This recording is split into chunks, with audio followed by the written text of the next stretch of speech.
So, Eric, to begin with, who are the leading presidential candidates for the elections in South Korea and what's at stake with these elections? We have from the Democratic Party, which controls the National Assembly, Lee Jae-myung, who was the presidential candidate 3 years ago and just narrowly lost that election to um, now former President Yoon, who had made the martial law declaration. And he is going up against the candidate from Yoon's party, Kim Moon-soo, who is unapologetic about the martial law attempt, rather surprisingly. So he is the main rival. He is also an interesting long-term political figure who cut his teeth actually in student activism back in the 1970s and 1980s, and was uh, a figure opposing dictatorship.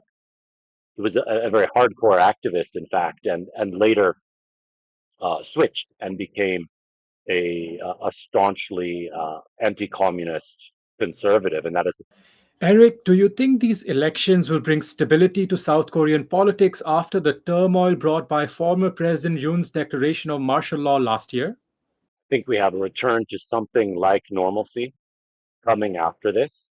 The martial law declaration, which was very much an auto coup, it was an attempt to overthrow the existing order. This came out of nowhere. This was unanticipated. It brought moments of serious concern. I would say it's the most serious threat to the country's democracy in the past 35 years. However, we had a quick response, first in the National Assembly and then on the streets. Universally, the martial law declaration was condemned.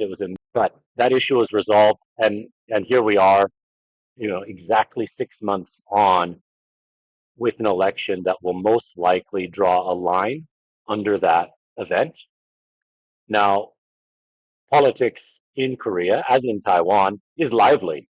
We should not expect there not to be vitriol and drama in the coming months, but that should not mislead us into thinking that there is some sort of instability.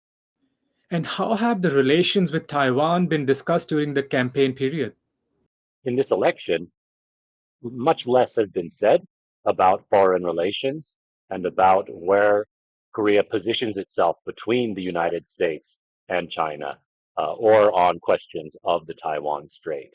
So we do not hear a huge amount about foreign policy or even about North Korea policy in this in the way that the candidates in this election have uh, have campaigned. South Korea is in a very difficult position with its close security ally, the United States, on the one hand, and a an investment, trade, and supply chain partner in China on the other.